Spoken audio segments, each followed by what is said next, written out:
¿ChatGPT tiene línea editorial o algo parecido? Se supone que no. Pero... usa la inteligencia. Según la información entregada por OpenAI, la compañía creadora de ChatGPT, esta inteligencia artificial es entrenada con gran parte de la información disponible en Internet hasta cierta fecha. En principio era hasta 2021, pero luego se ha ido actualizando. En base a esta información, el propio ChatGPT asegura que siempre entrega respuestas objetivas y sin sesgos. Aquí podemos ver cómo responde ChatGPT cuando se le pregunta si acaso tiene línea editorial, y es una constante que él asegure que no es así, y que sus respuestas son objetivas y sin sesgos.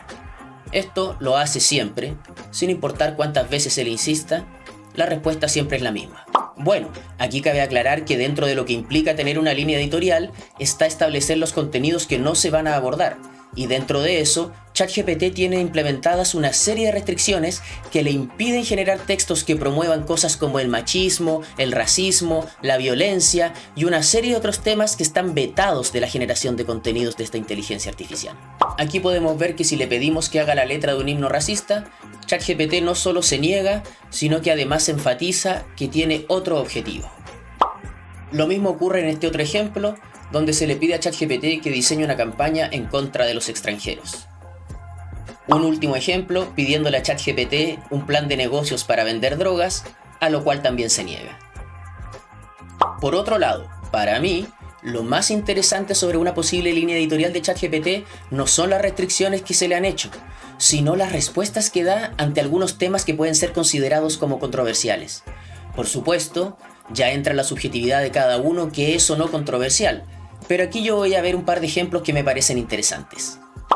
La vacunación contra el COVID fue un tema polémico en su momento por distintas razones, entre ellas porque hubo y hay todavía médicos y asociaciones de médicos que cuestionan estas vacunas.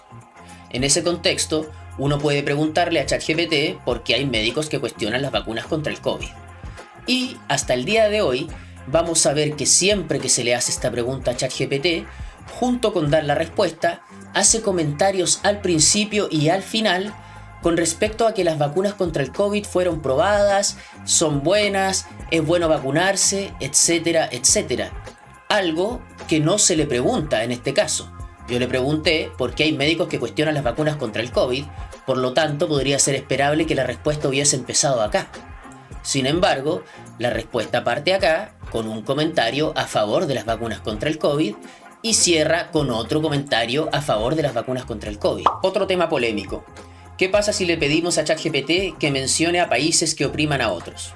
Bueno, vamos a ver que hasta la fecha, ante este prompt, ChatGPT parte y termina haciendo aclaraciones con respecto a que estos son temas complejos, incluso subjetivos. Sin embargo, hay algunas constantes en sus respuestas. Por ejemplo, aquí vimos que mencionó el caso de Israel, el caso de China, de Arabia Saudita y de Rusia. Bueno, sin importar cuántas veces se le ingrese el mismo prompt o se regenere la respuesta, él vuelve a mencionar a Israel, a Rusia y a China. Hacemos un tercer intento y vamos a ver que probablemente varios de esos países se van a volver a repetir. Efectivamente, en primer lugar, nuevamente Israel, luego China, luego Rusia. ¿Significa esto que es un hecho histórico que Israel oprime a Palestina, que China oprime al Tíbet o que Rusia oprime a Ucrania? Para muchos seguro que sí, pero habría que ir a preguntarle a israelíes, chinos y rusos si acaso están de acuerdo. ChatGPT no tiene conciencia y por lo tanto tampoco intenciones, pero, naturalmente, las respuestas que entrega están condicionadas no solo por la información con la que fue entrenado, sino también por las restricciones y directivas que se le implementan. Por lo tanto, establecer que sus respuestas son o no objetivas es algo que ya tiene que evaluar cada uno desde su propia subjetividad. Usa la inteligencia.